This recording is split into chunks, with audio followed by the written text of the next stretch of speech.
These are my kids. So all those Star Wars films. All the Star Wars films. They were your kids. Yeah, well, they are. I loved them. I created them. I'm very intimately involved in them, and obviously to and sell you them sold off, them. I sold them to the white slavers that take these things and. Okay, but I mean, it must hurt you.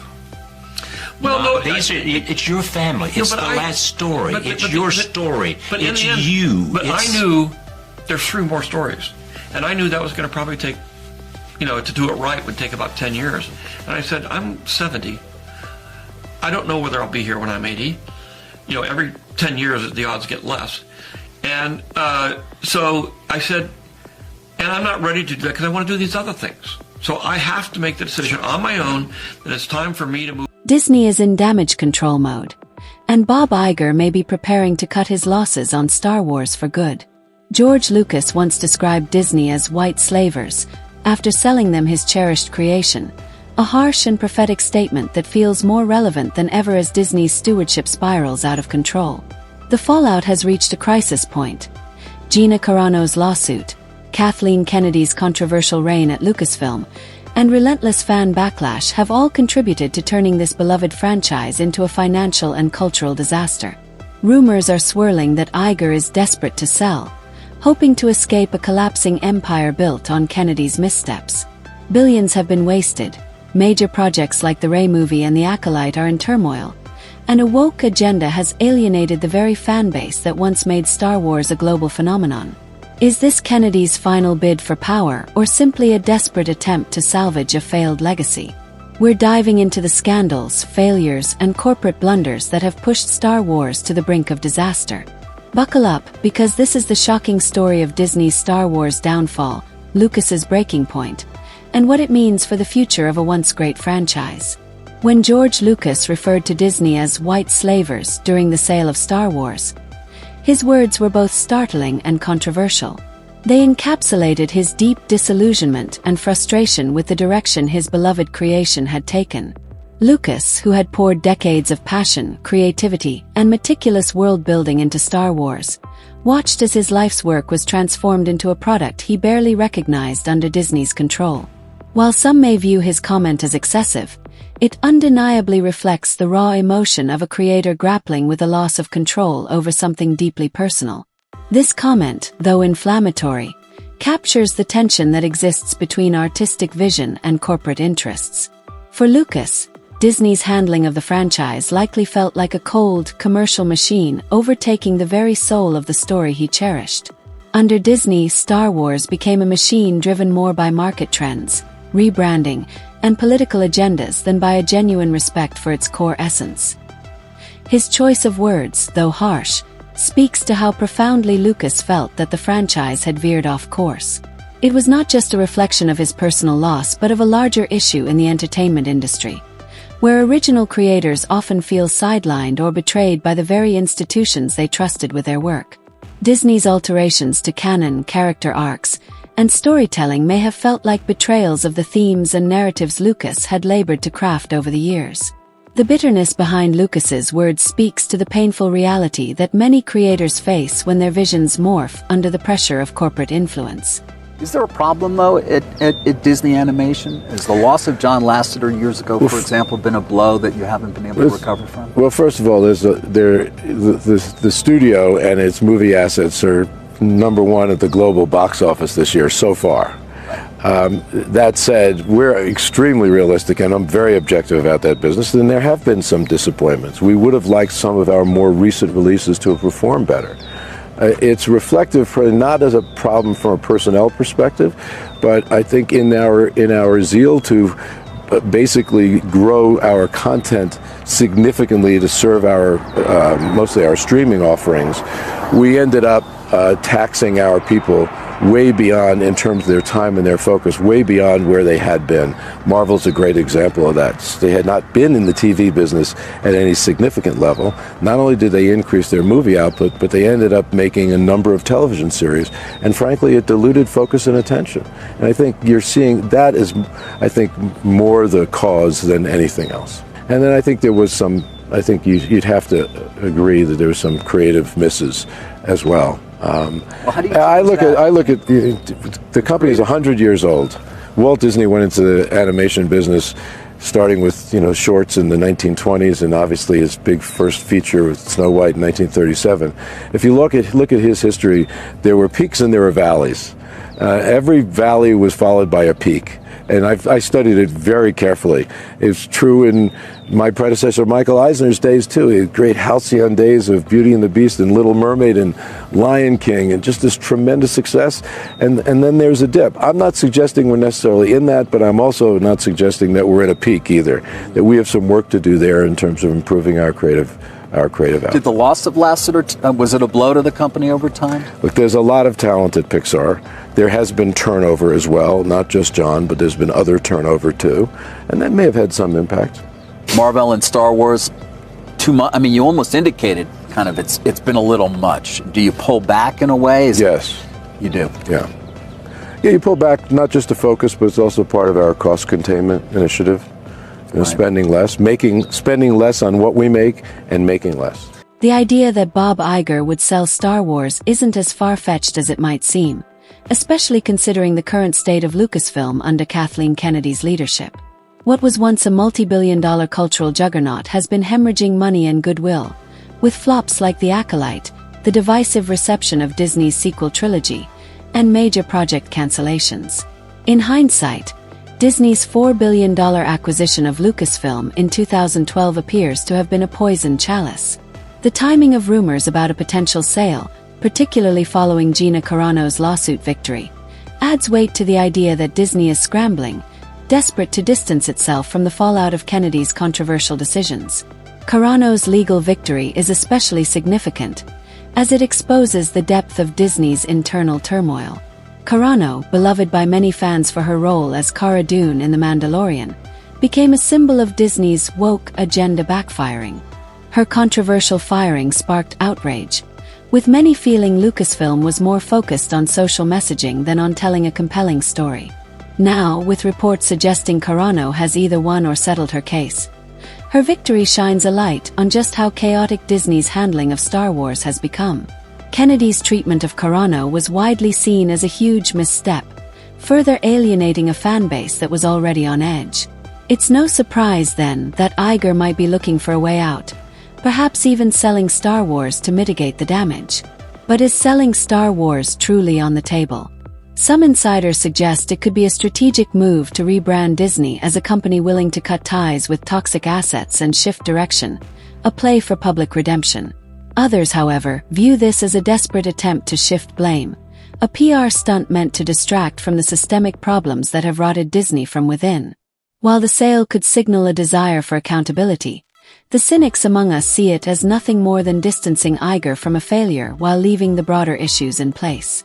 What's especially scandalous about this potential sale is the hypocrisy behind it.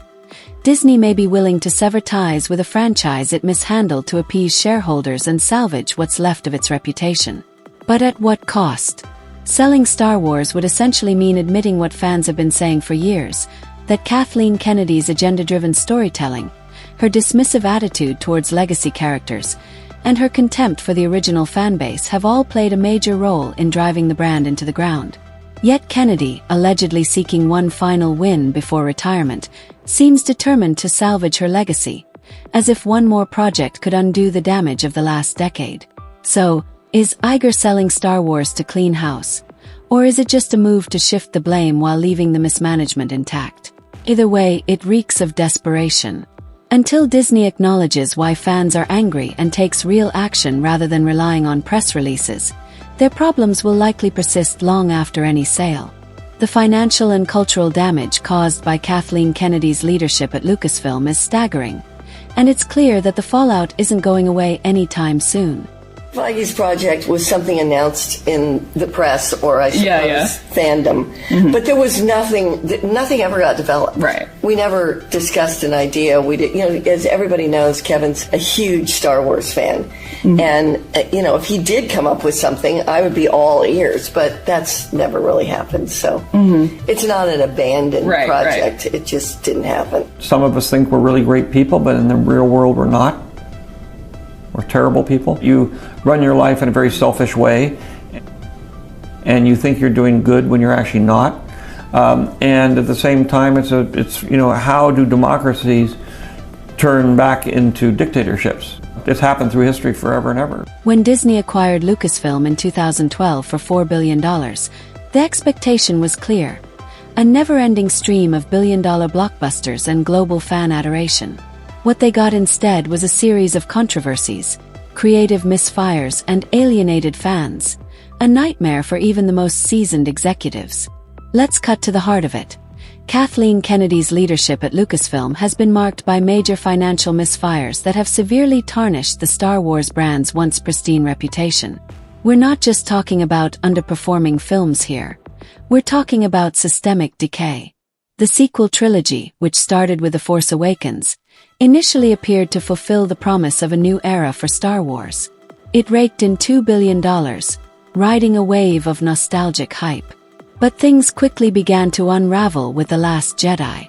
Fans were divided, with many feeling betrayed by the disrespectful handling of legacy characters and poorly developed story arcs. While The Last Jedi still grossed $1.3 billion, the backlash was intense, and a huge portion of the fanbase checked out. By the time The Rise of Skywalker was released, it limped across the finish line with only $1 billion. A massive letdown when compared to expectations for what should have been the grand finale of the saga. In blockbuster terms, that's a failure, signaling fading interest and deep mistrust. However, the financial damage doesn't stop at box office numbers. Kathleen Kennedy's push for Disney Plus series like The Acolyte, Obi-Wan Kenobi, and others has been criticized for bloated budgets and underwhelming returns. The Book of Boba Fett and Obi-Wan Kenobi were supposed to rekindle the magic of Star Wars, but they only ended up further damaging the brand's credibility with lackluster storytelling and questionable creative decisions. Production costs skyrocketed into the hundreds of millions, but subscriptions grew more critical and hesitant. Disney Plus has reported significant streaming losses, with estimates suggesting that Disney's total streaming losses amount to $4 billion. An unpleasant reminder that content for content's sake doesn't guarantee quality or financial success. And it's not just about major project failures. Merchandise, once a reliable revenue stream for Star Wars, has plummeted. In the past, toys and memorabilia flew off the shelves, but now they sit gathering dust. Fans have stopped buying into Kennedy's vision, rejecting her new characters and narrative direction. Merchandise failures have cost Disney billions in lost revenue as consumers refuse to engage with the rebranded universe. Behind all of this lies an undeniable truth: the perception that Kennedy has prioritized political messaging and woke narratives over the core values that made Star Wars great in the first place: escapism, adventure, and timeless characters. The business consequences of this shift are painfully real. Disney's decision to extend Kennedy's contract amidst these failures has baffled fans and analysts alike. It has only solidified the perception that accountability is non-existent at Lucasfilm. Why should fans invest in the next big Star Wars project when they've been burned time and again? To sum it all up, the financial toll of Kathleen Kennedy's leadership is in the billions. Botched movies, failed series, dwindling toy sales, and overall brand damage. As Bob Iger considers a potential fire sale of Star Wars, we need to look at why it all came to this. Kennedy's choices have driven Disney down a financial black hole, and the road to recovery, if it's even possible, won't be cheap or quick. Next, let's examine how deeply Kennedy's creative direction has divided what was once a devoted fan base. What led to the rumored cancellation of the Rey movie and other major projects under her leadership? Just to ask, because I have to, no Star Wars updates. We're waiting for imminent news, I would say. Okay, this is good. There's a date you have in your mind of when you're going to see something, maybe? I might have already seen something. Oh, okay. There might be a date of when we're, the next stages. Okay, we like that. Progress, we like that. Slow but steady. As long as you guys get it right, take your time. I'm patient. Exactly, we're all good. We're just out here. Great movie. I can't imagine what it's like for you, because when I tweet or say something about Star Wars, I get scared when people, for a reaction. Like, I can say anything and people make something of it. And you're Daisy Ridley, you're Rey. It's funny because I've never felt like, oh my God, I've said too much. But sometimes I say something that honestly I feel like is completely innocent. We promise you'll recognize our next guest. It's the president of Lucasfilm, Kathleen Kennedy.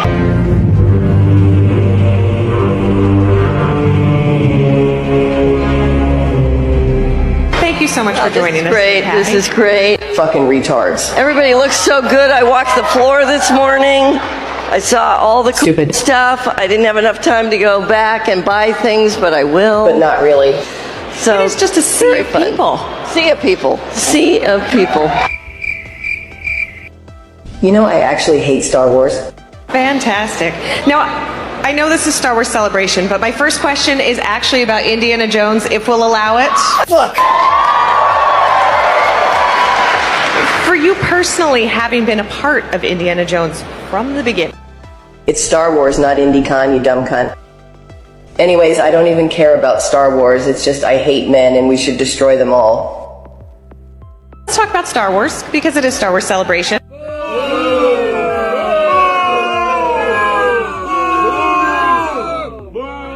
In the last decade. To you, what makes a great Star Wars story? What makes what, sir? What makes a great Star Wars story? Oh, gosh. It's mainly women and political agendas. Obviously, you fucking troglodyte. Fantastic. We will let you get back to all of the amazing things that you're working on. Joke's on you, bitch. I'm making them shit on purpose. See you next year, motherfuckers, because I ain't retiring for another 20 years. So suck it, you little pieces of dog shits. The Rey movie was supposed to be Kathleen Kennedy's attempt at revitalizing a franchise many fans saw as broken beyond repair. The pitch was simple. Rey, played by Daisy Ridley, returns to establish a new Jedi Order, offering a fresh chapter for the Star Wars saga. However, beneath the surface, this project was riddled with problems from the very start. First, the backlash against the sequel trilogy was loud and relentless.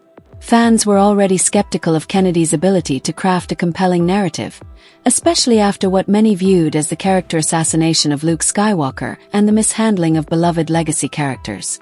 So, when it became clear that the new direction would continue focusing on Rey, a divisive character to say the least, it was a tough sell. Worse still, rumors surfaced that Kennedy had decided to hire an inexperienced female director for the project, which many saw as prioritizing optics over merit. While it's important to acknowledge the director's capabilities, the perception, fair or not, was that Kennedy was doubling down on her signature approach of pushing woke agendas instead of prioritizing compelling storytelling. This situation was further complicated by Disney's growing financial losses and the decreasing fan support. What should have been an exciting opportunity quickly became a toxic mix no corporation would want to deal with.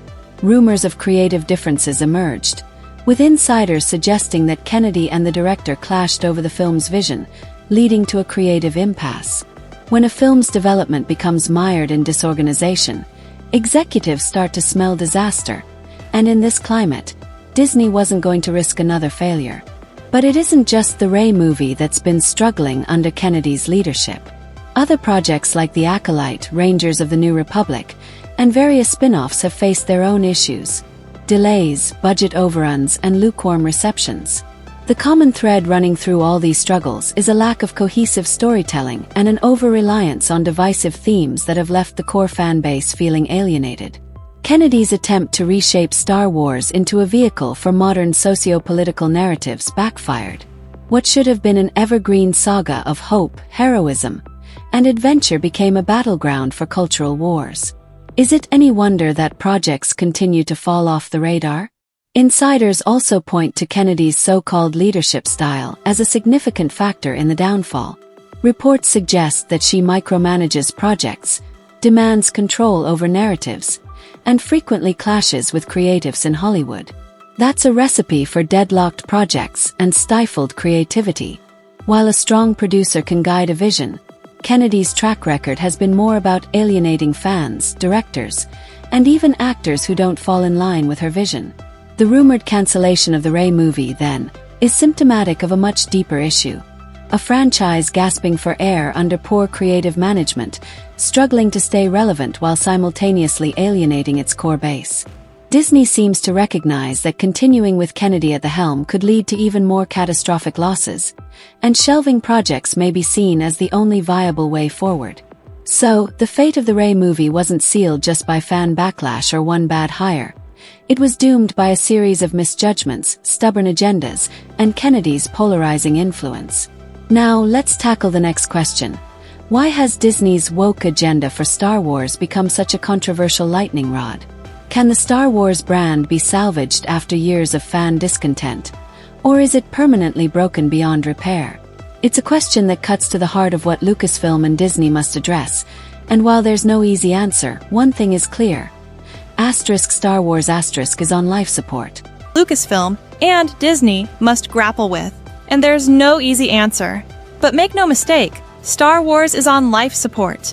We are at Star Wars Celebration, and we just got out of the Lucasfilm studio panel where so much was announced, and we're joined by none other than Kathleen Kennedy herself. Kathleen, that was a lot. I think people are really excited for Dave Filoni to get a feature film. So what made you both decide that it was time to make that jump for him? It's actually, I feel like it's been something we've been working toward, and he's been working toward for almost a decade. And as we all know, he's had such a big impact on the Star Wars universe and its characters. Can you tell me if it'll feature any characters that we know and love or new ones? Well, it will, because he's obviously taking all the work that he's been doing in animation, and he's moving some of those storylines into the feature space. So there's going to be a lot people will recognize. And I also want to talk about James Mangold.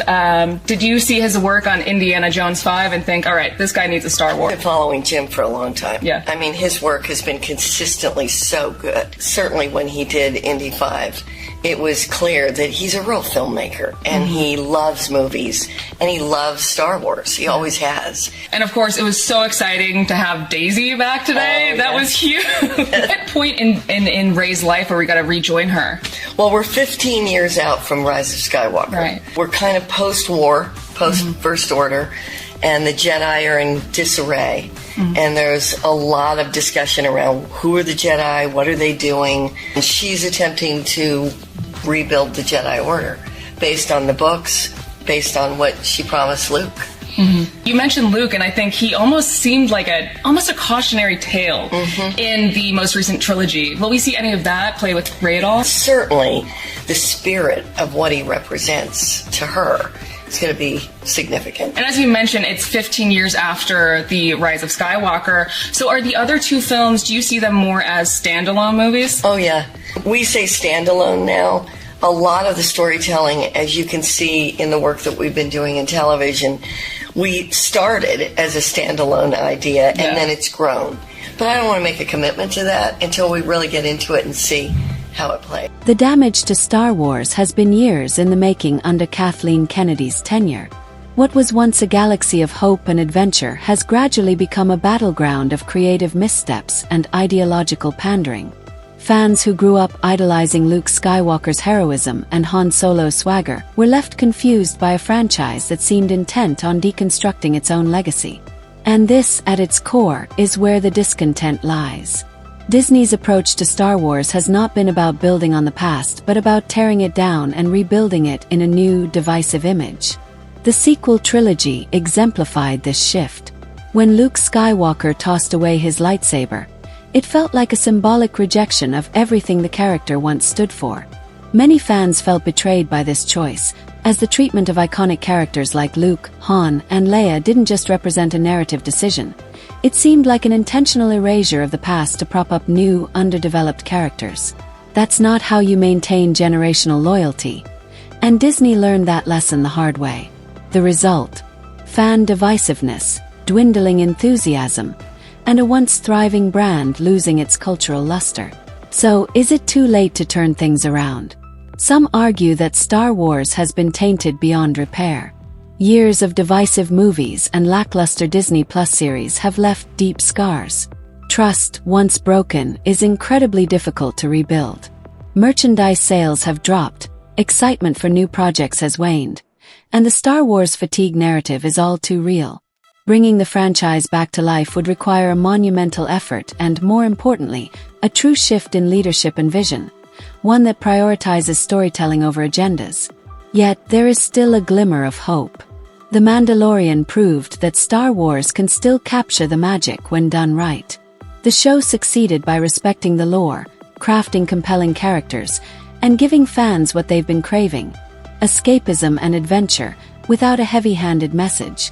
Baby Yoda became an overnight sensation, reminding everyone that with the right direction, Star Wars still has the power to enchant and unite fans across generations. However, The Mandalorian remains one bright spot in a sea of missed opportunities. To salvage Star Wars, Disney and Lucasfilm must confront their biggest flaws head-on.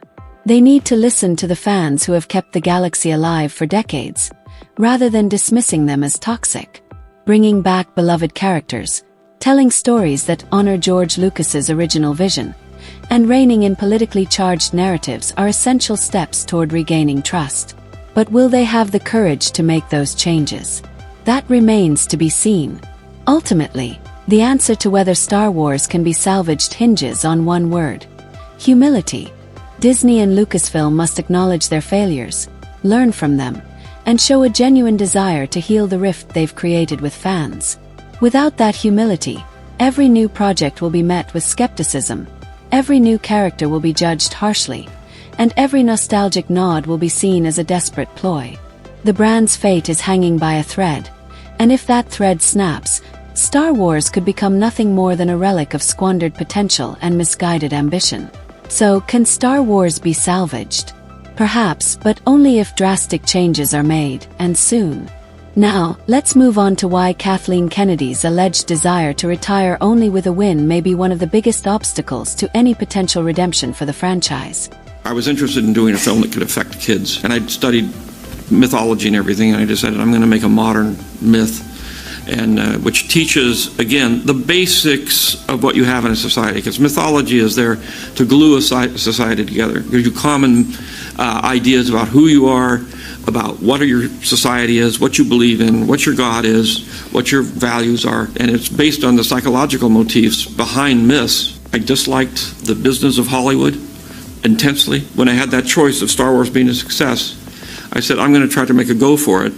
And so I invested in the next movie and borrowed money from a bank and everything. I had everything at stake. I did it primarily because I didn't want the studios to tell me what to do.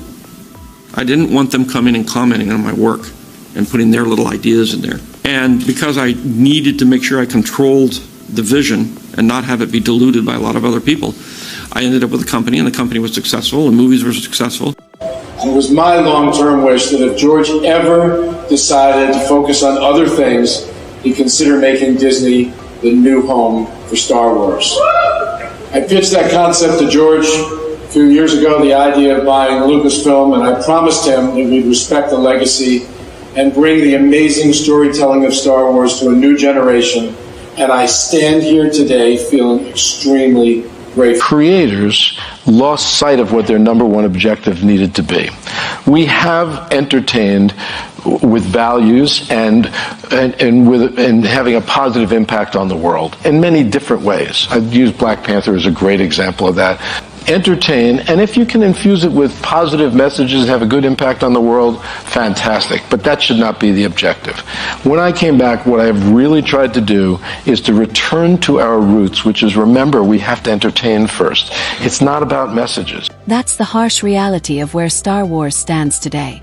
Divided, damaged, and teetering on the brink of collapse. It's a fate George Lucas himself may have foreseen when he described Disney as white slavers. From Bob Iger's rumored plans to cut ties and sell the franchise, to Kathleen Kennedy's desperate pursuit of a final win, this galaxy far, far away now finds itself at a pivotal crossroads. The financial, cultural, and creative missteps have accumulated, and George Lucas's original vision seems further away than ever. Later on, when they were making more movies, they said, there's no women in the movies. I said, who do you think the heroes are in those films? What do you think Princess Leia was? She is the head of the rebellion. She's the one that's taking this young kid that doesn't know anything on this boisterous, I-know-everything guy who can't do anything and trying to save the rebellion with these clowns. I said, she's the hero of the movie. And it's the same thing with Queen Amidala. Even though she has Jedi on her side, she was still the hero prime mover. And they said, well, but there's no women, you know. I said, you can't just put a woman in pants and expect her to be a hero. You know, they can wear dresses, they can wear whatever they want. It's their brains and their ability to think and do and plan. Imagine this. The mastermind behind the galaxy we all love, the creator of Star Wars himself, stepping back into the fold to reshape its future. Yes, I'm talking about George Lucas. A recent interview with Roger Christian, the visionary behind the iconic lightsaber, has revealed something truly astonishing. George Lucas might be returning to Star Wars for a live-action project. Just take a moment to let that sink in. The man who brought us the Force, the Jedi, the Sith, and so much more could be back. What does this mean for the Star Wars universe? What does it mean for us, the fans? Today, we're diving into what could very well be the most groundbreaking Star Wars news in years. Buckle up because this is going to be huge. Let me set the stage for you. Roger Christian isn't just a behind-the-scenes guy. He's the man who physically brought the lightsaber to life, the most iconic weapon in science fiction. He's an Academy Award-winning set designer, a director, and someone who worked closely with George Lucas during the original trilogy. Roger knows Star Wars in a way few people ever will. So, when Roger speaks about George Lucas, you listen. And in this interview, he didn't just speak. He dropped a bombshell. He mentioned, almost offhandedly, that George Lucas might be involved in an upcoming live-action Star Wars project. Now, he didn't announce it outright, but his words were deliberate and cautious, as if he knew the weight of what he was revealing. He said, "From what I hear, George will have something to do with it." Just like that, the gears in my head started turning. Here's the thing. Roger is a close friend of George Lucas. They aren't just professional acquaintances. They've spent decades in the same creative orbit. If anyone outside of Lucas's immediate circle would know about his potential return, it's Roger Christian. And the way he spoke, it didn't feel like speculation. It felt like he'd genuinely heard something brewing. When I first heard this, I was floored. My mind started racing. What could this mean? What kind of project could it be? Was this real, or was I just dreaming? It was one of those moments where you feel like you're in a movie yourself, questioning reality. Roger went on to mention that George has been very physically present on sets recently, which adds even more fuel to the fire. Could he be quietly working in the background, shaping something monumental? To put this in perspective, think about what it means for the creator of Star Wars to return to his own universe. It's like if J.R.R. Tolkien came back to write a new chapter of The Lord of the Rings. This isn't just a small piece of news. It's a seismic shift for the franchise and for the fans. But here's the kicker. This tidbit of information came during a long interview and could have easily been missed if you weren't paying attention. But when you hear Roger talk about it, you can feel there's weight behind his words. This isn't just idle chatter. Let's watch the clip. I had made a decision to move ahead on the next Star Wars series, and we were starting to do that. So you were starting to make the next Star Wars? Yeah. You as director, filmmaker. So, and we were working with a writer. It wasn't quite working out, but I was also, I was also stepping away a little bit and turning things over to Kathy Kennedy. And so what happened was Disney said, Bob Iger said, if you really want to sell your company, if you're thinking about selling it, because we were talking about retirement and what are you going to do after all this kind of stuff. And he said, well, if you really want to sell it, we're very interested. So that started that ball rolling. And I knew from, and I had the story treatments or, outlines, and we were we were working on scripts. And so I sold it. But I knew when I sold it, I said, I've tried to make movies where I step away, just sort of Empire and Return of the Jedi. Right. And after about a couple of weeks, I knew I couldn't do that. I had to stand over the shoulder of the director, help him, whisper in his ear constantly, no, do this, do that, and be there. I know what you're thinking. Could this really happen? Could George Lucas actually return? Trust me, I had the same reaction at first. But the more I think about it, the more it starts to make sense. George has been the heart and soul of Star Wars since day one. If he's even considering coming back, even in a limited role, it could be exactly what the franchise needs to reignite the passion of fans everywhere. What happens now, and it happens in streaming probably more than features, but features the same thing. nobody knows what to do. The stories they're telling are just old movies. Let's do a sequel. Let's do another version of this movie. There's no, and it's not just in movies, but in almost everything. There's no original thinking. These big studios, I mean, they don't want that. They want something that is like something they've seen, because they don't have an imagination to come up with, to see something that isn't there. I mean, I got Star Wars done mainly because at the same time I was writing the script, I hired an artist to draw pictures of what I was doing, because I knew I couldn't describe what it was. It was impossible. But when you see the pictures, you say, oh, I get it. And that was really what made the movie, what sold it. Let's dive into why the idea of George Lucas returning to Star Wars is so monumental. To truly grasp the weight of this, we need to understand what George Lucas represents, not just as a filmmaker but as the very soul of the Star Wars universe. When Lucas first created Star Wars in 1977, he wasn't simply making a movie. He was crafting an entire mythology. He took timeless elements from classic storytelling, mythology, and philosophy and wove them into a galaxy far, far away. He introduced us to the Force, a spiritual concept that transcends the screen, and iconic archetypes like Luke Skywalker, the reluctant hero, and Darth Vader, the fallen villain seeking redemption. These aren't just characters. They're symbols that resonate across generations. So what would George's return mean? For one, it could restore the unified vision that the Star Wars universe desperately needs. Under Disney's leadership, while there have been hits like Rogue One and The Mandalorian, other projects have felt disjointed. The sequel trilogy, in particular, alienated a portion of the fanbase due to its inconsistent storytelling. If George Lucas came back, whether as an advisor or in a more prominent role, it could bring the direction that Star Wars has been missing. Imagine the impact of even just announcing Lucas's return. Picture a press release, a teaser, or simply a statement saying, George Lucas is working on a new Star Wars project. That moment would send shockwaves through the fandom. Fans who have become disillusioned, whether because of the sequels, The Mandalorian Season 3, or general fatigue from uneven storytelling, would immediately perk up. It would be a rallying cry for hope. But it's not just about nostalgia. George is known for his innovative, forward-thinking ideas. After all, this is the man who created the Clone Wars, a bold expansion of the Star Wars universe beyond the films. He's also the one who originally wanted to explore the origins of the Force and the Jedi, before selling Lucasfilm to Disney.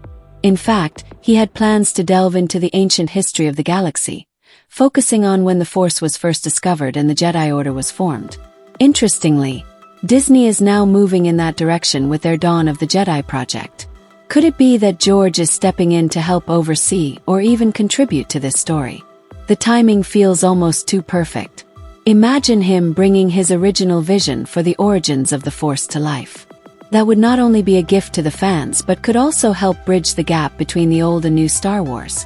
And let's not forget about the kind of creative freedom George would require. We know he sold Lucasfilm to Disney in part because he wanted to retire from the day-to-day grind, but also because he didn't want to compromise his vision. When he pitched ideas for the sequel trilogy to Disney, they reportedly brushed them aside, a decision that sparked major controversy in the Star Wars fandom.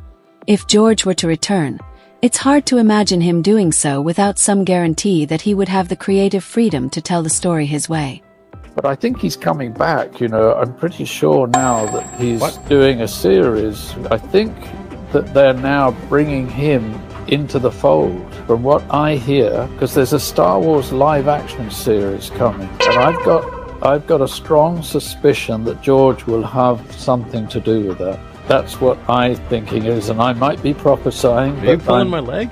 No. That's what I had heard and read, and I don't know from anything apart from I'm prophesizing that might happen, because you've seen he's been very physically present there. He's been down on the sets and everything.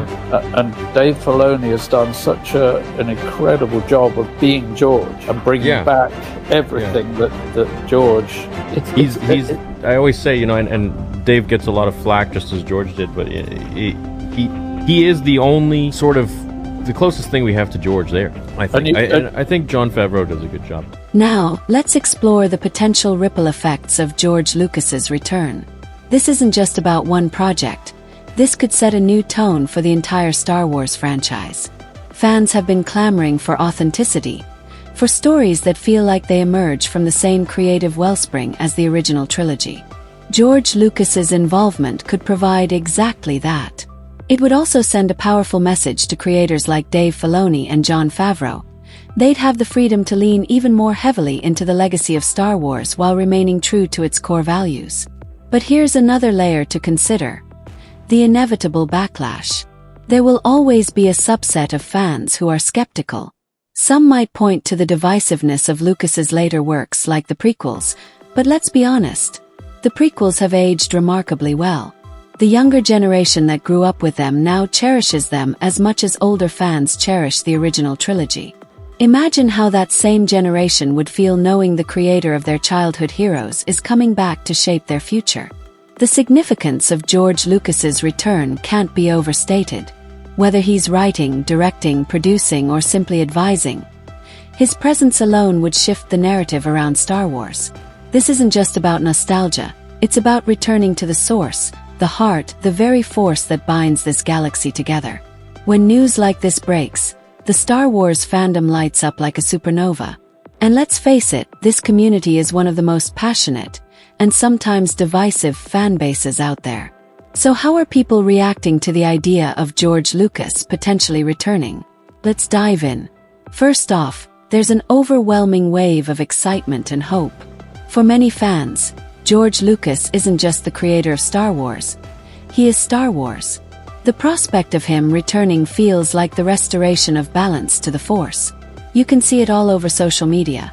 Fans are posting things like, "This is exactly what we need to save Star Wars," and "George coming back would heal so much of the fandom." It's a unifying moment for a large segment of the fan base. Of course, it's Star Wars we're talking about, and nothing in this galaxy is without its skeptics. Some fans remember the criticisms George faced during the prequel era and wonder, do we really want George back? What if it's another Phantom Menace situation? It's a fair point. Lucas's storytelling style is unique, and not everyone connects with it. But here's the thing. Even at its most divisive, George's vision has always been cohesive. It's his galaxy, and everything in it comes from his mind. That authenticity is something many fans feel has been missing since Disney's acquisition. Now, let's not overlook the broader Star Wars landscape. Many fans checked out after the sequel trilogy, frustrated by what they saw as inconsistent storytelling and a lack of direction. For those fans, the idea of George returning feels like a chance to reconnect with a franchise they once loved. It's like seeing an old friend walk back into your life after years apart. And honestly, even for the skeptics, there's a sense of curiosity. Whether you love or critique his work, there's no denying that George Lucas brings something to the table that no one else can.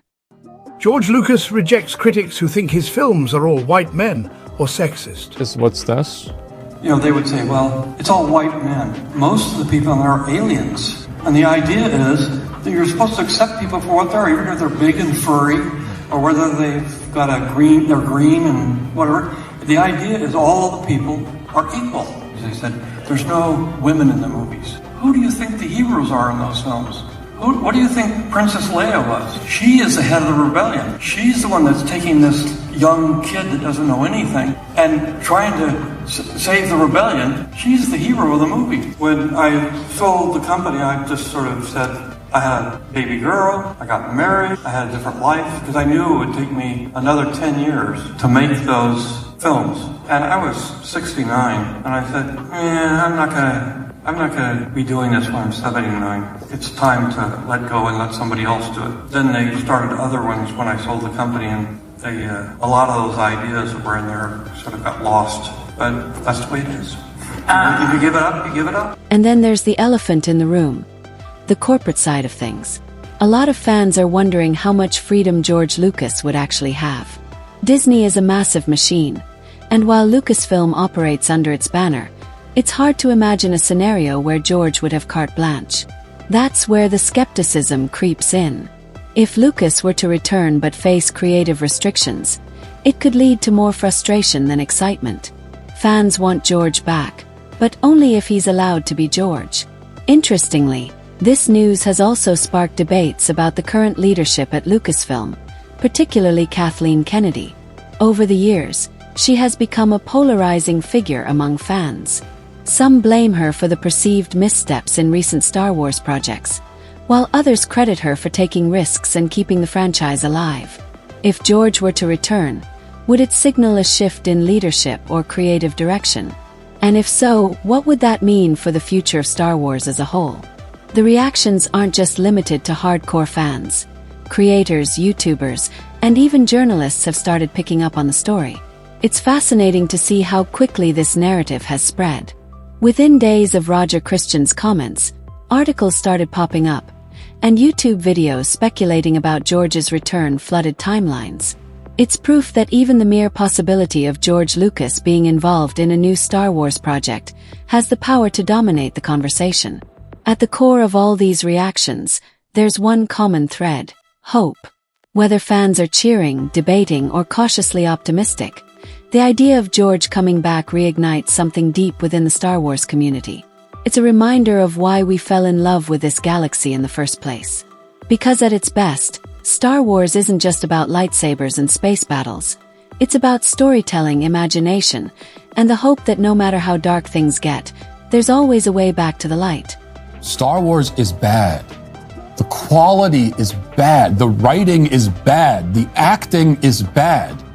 Even the special effects have gotten worse over time somehow. Star Wars has been bad for longer than I've been alive. And now it's hopelessly woke on top of it. The whole franchise is owned by feminists and left-wing activists, people who hate the audience and hate the material that they've been entrusted with. There is no conceivable incentive for anyone to watch any Star Wars content again. Like, I'm not even asking you to boycott Star. I'm not saying boycott. I'm just saying, why? Just don't. There's nothing enjoyable about this. Just stop doing it. Every new Star Wars show should have an audience of 0. Every new Star Wars film should make $0 at the box office. Have some self-respect. Say no to Star Wars. All right, let's dive into what George Lucas's involvement in Star Wars could look like and how it could reshape the franchise, especially considering the challenges it has faced under Disney's leadership. Since Disney acquired Lucasfilm in 2012, the Star Wars franchise has gone through a roller coaster of highs and lows. While the sequels brought in billions of dollars and introduced a new generation to the galaxy far, far away, they've also been heavily criticized by fans. The issues raised include inconsistent storytelling, a lack of unified vision, and creative choices that alienated large portions of the fanbase. Take the sequel trilogy, for example. The Force Awakens was praised for its nostalgic appeal, but it also faced criticism for being too derivative of A New Hope. The Last Jedi took bold risks, which some fans celebrated, but many others felt betrayed by its direction. By the time The Rise of Skywalker came out, many felt the trilogy had lost its way, trying to please everyone but ultimately failing to satisfy anyone. Another point of contention has been the inclusion of modern socio-political themes, which critics have labeled as woke elements. While diversity and representation are essential and long overdue in many areas of media, some fans have accused Disney of prioritizing these themes over coherent storytelling. Characters like Rey, who some felt lacked depth and meaningful growth, became focal points for debates on the balance between representation and character development. The Disney era also faced difficulty in finding the balance between honoring George Lucas's original vision and appealing to a broader, modern audience. For instance, fans have criticized the lack of exploration into deeper Star Wars lore, such as the origins of the Force or the complexities of the Jedi and Sith. Instead, many projects leaned heavily on nostalgia, bringing back familiar characters without always adding meaningful new dimensions to their stories. This criticism isn't limited to just the sequels. Shows like The Mandalorian have been largely successful, but others like The Book of Boba Fett and parts of The Mandalorian Season 3 faced criticism for uneven pacing and lackluster narratives. While Ahsoka had some brilliant moments, Some fans felt it missed the mark in delivering the emotional and narrative depth they had hoped for. And this is where George Lucas comes in. For many fans, George represents a return to storytelling that prioritizes heart, imagination, and deep respect for the universe he created. His approach has always blended mythological archetypes with groundbreaking filmmaking techniques. When George tells a Star Wars story, it's not about pandering to trends or demographics. It's about creating a timeless tale that resonates on a universal level. His return could steer Star Wars back to its roots, focusing on expansive world building, complex characters, and a deep exploration of the mythic themes that made the original trilogy so enduring. The potential for Lucas to once again shape the galaxy far, far away feels like the kind of reset the franchise desperately needs, one that brings it back to the essence of what Star Wars was always meant to be. So I had to get a job just to live. And so I had this deal to do this space film. And so I went to United Artists with this idea of the space film, and they turned it down. And then I went to Universal for the idea of the space film, and they turned it down. And finally, in the process of us screening the film for anybody and everybody who would look at it in order to try to get it released, American Graffiti, Alan Ladd Jr. saw it, who was the head of 20th Century Fox, and he said, "I love this movie, you're very talented, and what do you want to do?" And I said, "Well, I'm trying to get this space thing off the ground." And he said, "Okay, well, I'll fund the screenplay." And so I got the deal to do the screenplay, and it wasn't really until 6 months later that American Graffiti came out and was a hit. This was all done when I was starving, and the $20,000 I got to write the screenplay was like more money than I'd seen in 2 years. So I was very relieved that I could now sit back, write a screenplay, have a job, If George Lucas were to return to Star Wars, it could address many of the issues that have plagued the franchise in recent years. For one, his involvement would signal a shift toward a more unified creative vision. Under Disney, Star Wars has often felt like a patchwork quilt, with each new project pulling the franchise in a different direction. George's return could provide the steady hand needed to weave these disparate threads into a cohesive tapestry. Additionally, George has always approached storytelling with balance. He's never shied away from tackling complex themes, but he's done so in a way that feels organic to the Star Wars universe. If anyone can bring in modern elements while staying true to what makes Star Wars special, it's George Lucas. His expertise in blending the timeless with the contemporary is what made the franchise so unique in the first place. Let's not forget the cultural impact Star Wars has had. It's not just a franchise, it's a global phenomenon. But in recent years, that phenomenon has felt fractured. George's return could be the catalyst needed to reignite the passion of lapsed fans and bring the community back together.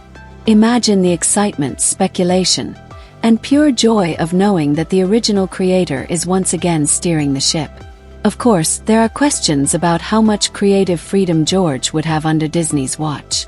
The tension between art and commerce has always been a challenge, and it's unlikely that Disney would hand over the reins without some conditions. However, even in a limited role, George's influence could be transformative. So where does all of this leave us?